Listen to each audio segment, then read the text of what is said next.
Assalamualaikum warahmatullahi wabarakatuh. Salam sejahtera untuk kita semua. Om Swastiastu, Namo Buddhaya. Salam kebajikan, Rahayu. Salam Pancasila, Merdeka. Saudara-saudara sekalian, seluruh rakyat Indonesia yang saya cintai dan banggakan dimanapun kalian berada.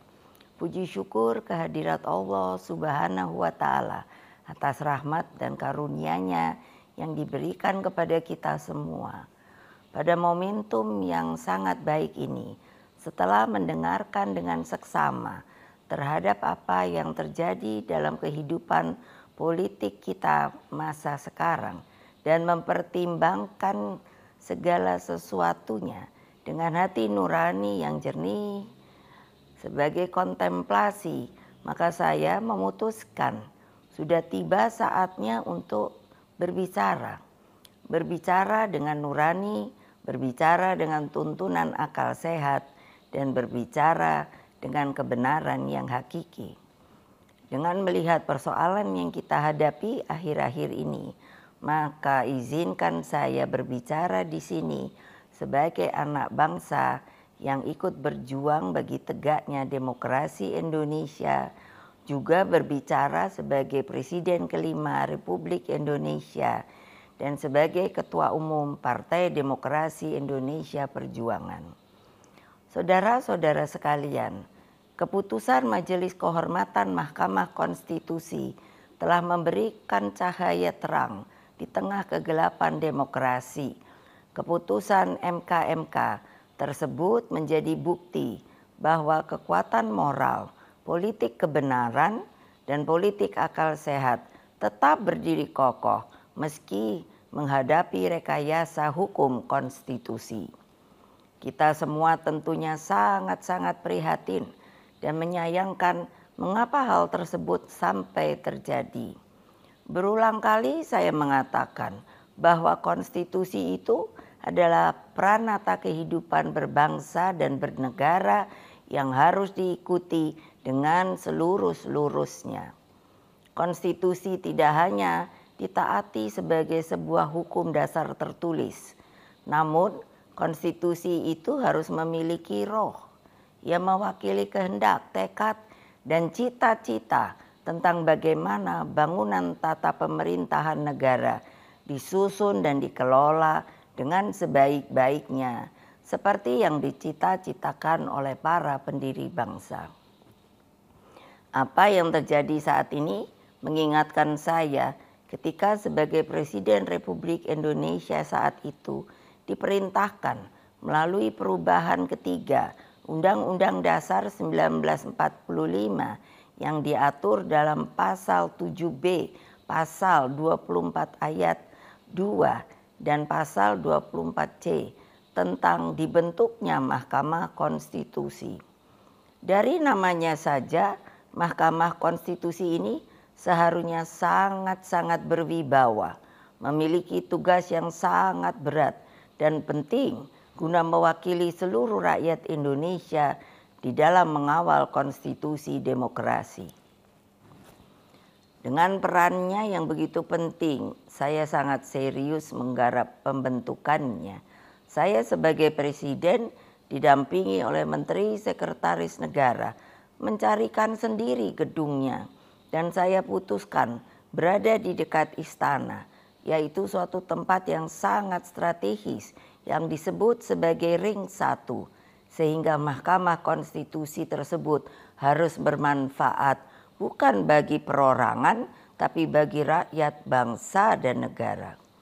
Saya ingat waktu itu, Ketua MK yang pertama adalah Pak Jimli Asidiki, dan saya sangat berterima kasih atas segala konsistensinya selama ini.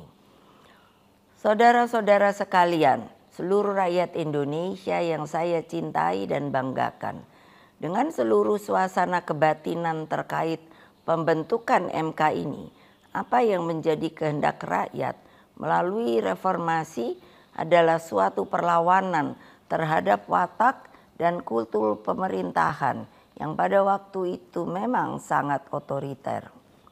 Dalam kultur otoriter dan sangat sentralistik ini lahirlah nepotisme, kolusi, dan korupsi.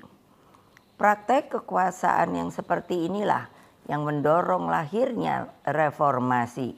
Semangat reformasi yang berkobar-kobar itu menggerakkan rakyat hingga masuklah zaman demokrasi.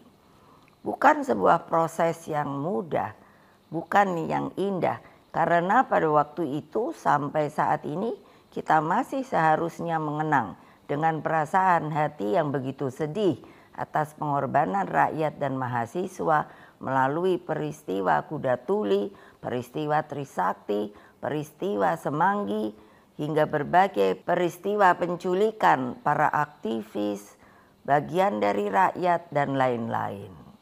Mereka banyak saksi-saksi hidup yang sampai hari ini berdiam diri. Semua menjadi wajah gelap demokrasi. Praktek kekuasaan yang otoriter itulah yang telah kita koreksi. Maka melalui reformasi janganlah lupa lahirlah demokratisasi melalui pelaksanaan pemilu presiden dan wakil presiden secara langsung dan terbatas, serta undang-undang tentang pemerintahan yang bebas dari nepotisme, kolusi, dan korupsi. Apa yang terjadi di Mahkamah Konstitusi akhir-akhir ini telah menyadarkan kita semua bahwa berbagai manipulasi hukum kembali terjadi. Itu semua akibat praktek kekuasaan yang telah mengabaikan kebenaran hakiki politik atas dasar nurani. Saudara-saudara sekalian, seluruh rakyat Indonesia yang saya cintai dimanapun kalian berada, jangan lupa kita adalah bangsa pejuang. Kita bangsa yang mampu mengatasi berbagai cobaan sejarah. Karena itulah dalam situasi seperti ini, mari kita kawal pemilu 2024 dengan nurani dan sepenuh hati. Kita jadikan pemilu 2024 sebagai momentum untuk mendapatkan pemimpin terbaik yang benar-benar mewakili seluruh kehendak rakyat Indonesia, mengayomi agar Indonesia menjadi bangsa hebat, unggul, dan berdiri di atas kaki sendiri. Rekayasa hukum tidak boleh terjadi lagi. Hukum harus menjadi alat yang menghadirkan kebenaran.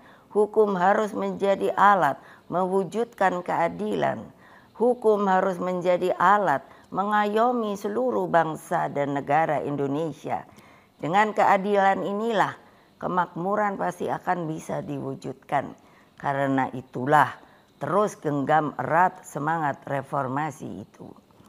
Jangan lupa terus kawal demokrasi berdasarkan nurani.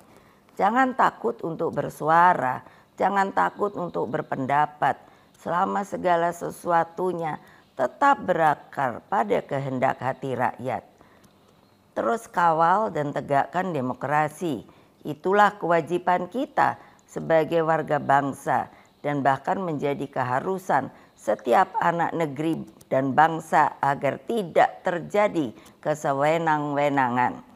Sebab kedaulatan rakyat harus terus kita junjung tinggi. Pemilu yang demokratis, yang jujur, adil, langsung, umum, bebas, dan rahasia harus dijalankan tanpa ada kecuali. Rakyat jangan diintimidasi seperti dulu lagi. Jangan biarkan kecurangan pemilu yang akhir ini terlihat sudah mulai akan terjadi lagi. Gunakan hak pilihmu dengan tuntunan nurani. Semoga Allah yang Maha Kuasa meridui perjuangan kita. Merdeka, merdeka, merdeka. Terima kasih. Wassalamualaikum warahmatullahi wabarakatuh. Om Santi, Santi, Santi Om Rahayu.